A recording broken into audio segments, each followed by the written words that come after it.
प्रिय श्रोताओं, जैसा कि हमने पिछले एपिसोड की समाप्ति पर इस बात का अनाउंसमेंट किया था कि ये episode women's right to property पर हमारा एपिसोड होगा।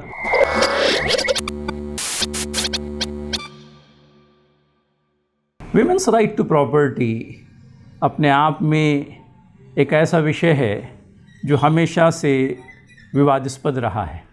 होना तो नहीं चाहिए था, लेकिन लोग शायद जानबूझकर इसे विवादास्पद बना देते हैं। वीमेंस राइट टू प्रॉपर्टी, ख़ास करके ये प्रश्न जब एक पुरुष प्रधान समाज में, एक पैट्रियार्कल सोसाइटी में किया जाता है, तो लोगों को बहुत सारे रिजर्वेशंस इस प्रश्न को लेकर के होते हैं। कायदे ने इस प्रश्न को एड्रेस करने की भरपूर कोशिश की है, लेकिन कायदा अपनी जगह पर है। लोगों की मानसिकता में जब तक कि तब्दीली नहीं आएगी, तब तक के हमारी महिलाओं को उनका हक़ देना हमारे लिए उतना आसान नहीं होगा। तो समझते हैं इस बात को पहले तो कायदे के एंगल से, और उसके बाद में कुछ सामाजिक रूप से भी समस्या का समाधान करने के सिलसिले में कुछ यूँ कह लीजिए कि सूचनाएं इस 10 मिनट के एपिसोड के समाप्ति पर देना चाहूँगा। हिंदू लॉ में जैसे जैसे वक्त गुज़रता गया, महिलाओं के विरासत के हक़ को लेकर के बहुत ज़्यादा संशोधन हुए from time to time of course, और आखिरी बार हिंदू सक्सेशन एक्ट में 2005 में एक अमेंडमेंट हुआ, और 2005 के अमेंडमेंट के फलस्वरूप हमारी फ़ीमेल कोपासनर को मेल कोपासनर के बराबर ला कर के खड़ा कर दिया गया। अब इन दोनों के बीच में किसी प्रकार का कोई डिस्क्रिमिनेशन नहीं रहा कायदे के हिसाब से, और कायदे ने महिला कोपासनर को भी वही सारे राइट्स अर्जित करके दिए हैं कायदे के माध्यम से जो 2005 के पहले पुरुष कोपासनर्स को, मेल कोपासनर्स को ही हासिल थे। यूँ कह लीजिए कि women coparcener, the female coparceners got fuller right to property upon the enactment of the Amendment Act of 2005 with effect from 9th of September 2005। तो अब जो भी यूँ कह लीजिए कि पहले की दिक्कतें थी वो अब नहीं रही। कभी ऐसा भी होता था कि मुझे राइट तो उपलब्ध है, लेकिन इस राइट के लिए लीगल रेमेडी मुझे उपलब्ध नहीं है। आम परिभाषा में कहना हुआ तो ये कि इस राइट को अर्जित करने के लिए अगर कोर्ट में मैंने अपनी तरफ से पार्टीशन का सूट दाखिल करना है, तो कहीं 2005 के पहले के कायदे के चलते मैं स्वयं पार्टीशन का दावा मेंटेन नहीं कर पाती थी। मुझे अपने किसी मेल कोपासनर का सहारा लेना होता था और उसके ज़रिए से दावा लगाना पड़ता था। लेकिन अब ये सारी लिमिटेशंस ख़त्म हो गई 2005 के अमेंडमेंट एक्ट के माध्यम से। अब मुझे वो सारे राइट्स हासिल हो गए हैं जो मेरे मेल कोपासनर को, मेरे मेल काउंटर पार्ट को एक वक्त में हाजिर थे। तो 2005 का अमेंडमेंट एक्ट अपने आप में एक फार रीचिंग कॉन्सिक्वेंसेस वाला अमेंडमेंट एक्ट है, अगर हम ऐसा कहें तो गलत ना होगा। लेकिन कहते हैं कि happiness is always short lived. कहीं बाद में सुप्रीम कोर्ट का एक फ़ैसला आया इन द ईयर 2015 और some more years down the line. मेरी मुराद जिस फ़ैसले से है वो प्रकाश वर्सेस फूलवती वाला फ़ैसला जो सुप्रीम कोर्ट की बेंच ने दिया था। The judgment was pronounced on 16th of October 2015। 5 में अमेंडमेंट आया और 2015 में ये फ़ैसला सुप्रीम कोर्ट से हमको सुनने के लिए मिलता है।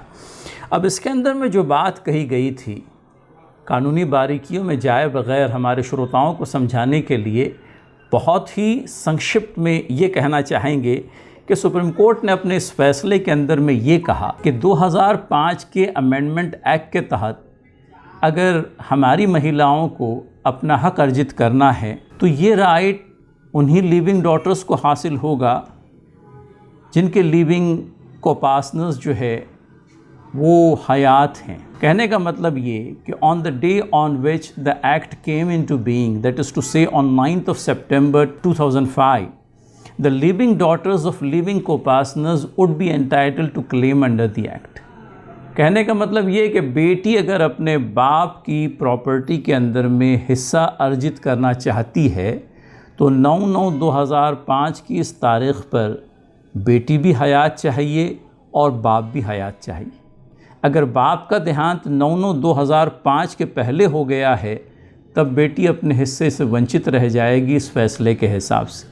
The wording used in the judgment is living daughters of living coparceners. तो जो राइट 2005 के अमेंडमेंट एक्ट के माध्यम से हमारी बेटियों को प्राप्त हुआ, उस राइट के सिलसिले में कहीं ये बात जोड़ दी गई कि living daughters would be entitled to claim the share in their predecessors property provided the copartner in whose property they want to claim a right was again alive on the day on which the act came into being, that is to say 9th of September 2005। तो ये एक ऐसी चीज़ थी जिसके नतीजे में मैं समझता हूँ the very purpose of bringing in the amendment to the Hindu Succession Act was getting frustrated, so to say। इस प्रकार का जो इंटरप्रिटेशन किया गया था वो इंटरप्रिटेशन कहीं अमेंडमेंट एक्ट की जो स्पिरिट है उसको बाधा पहुंचाने वाला था। अमेंडमेंट एक्ट के माध्यम से ये चाहा जा रहा है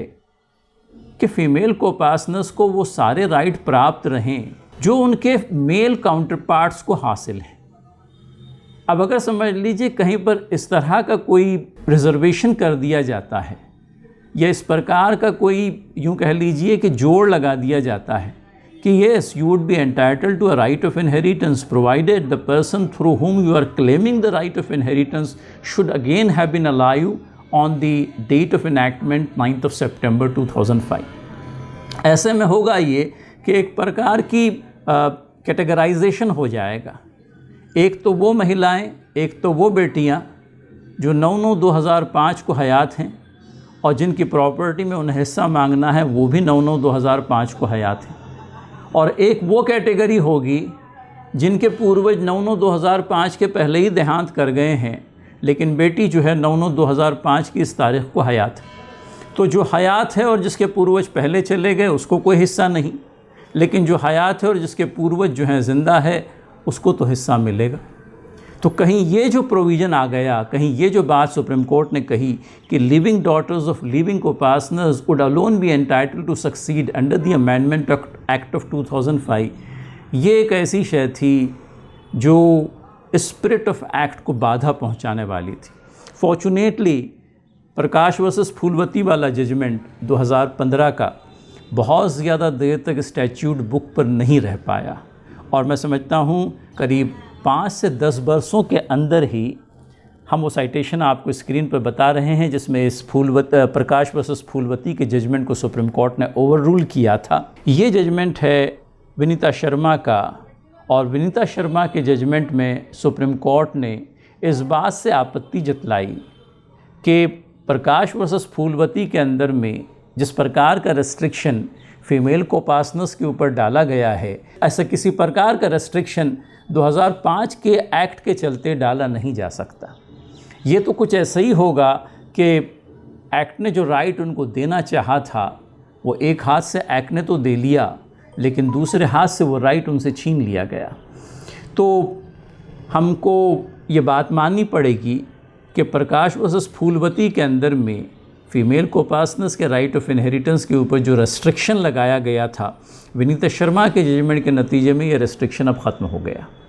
तो अब हमारी हिंदू महिलाएं अपने मेल काउंटर पार्ट के अनुरूप कोर्ट में विरासत में अपना हिस्सा मांगने के लिए पार्टीशन सूट दाखिल कर सकती हैं और इसी तरह से अपने मेल काउंटर पार्ट के बिल्कुल हम पल्ला हो गई हैं वो आज की तारीख़ में, ख़ास करके 2005 के एक्ट के चलते। समाप्ति पर लेकिन इतना ज़रूर कहना चाहूँगा, कायदा भले ही कितना ही डेवलप क्यों न हो जाए और कायदे के माध्यम से किसी के राइट को इंश्योर करने के लिए भरपूर कोशिश भी क्यों न कर ली जाए, लेकिन जब तक हम लोग अपने तौर पर महिलाओं को उनका हक़ देने के लिए तैयार नहीं हो जाते, महिलाएं अपने हक़ से वंचित ही रहेगी। इस बात का ध्यान रखिए कि हर एक के लिए ये बात मुमकिन नहीं हो पाएगी कि वो जाकर के कोर्ट का दरवाज़ा खटखटाए। और जिन लोगों का हक़ है उस हक़ से उनको क्यों कर वंचित रखा जाता है।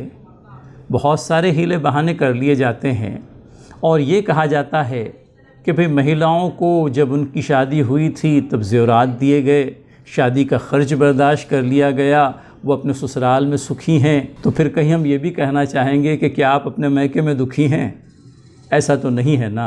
कायदे में जो हक़ है वो अपनी जगह पर है, बाकी आपने जो भी उन पर ख़र्च किया अपना कर्तव्य समझकर वो अपनी जगह पर। But the fact that marriage expenses were incurred, fact that certain ornaments were given to them at the time of their marriage cannot be a substitute for the right of inheritance. Right of inheritance अपने आप में एक पक्का सच्चा right है और अपने बाप की संपत्ति में जहाँ आपको ये राइट हासिल है वहीं पर आपकी बहन को भी हासिल है। लिहाजा अपनी बहनों को और महिला वर्ग को उस राइट से वंचित न रखें जो कायदे ने उनको बड़ी मुश्किल से ही सही 2005 में पहली मर्तबा दिया है।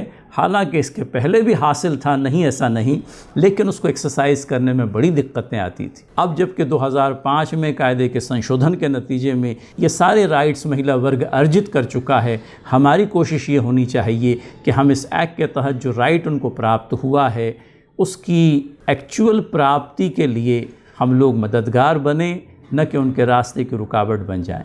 मैं समझता हूँ इन चंद बातों के साथ में हमारी जो सामाजिक जवाबदारी है, कायदे विषयक जवाबदारी है, उसको पूरा करने में हम लोगों को मदद मिलेगी।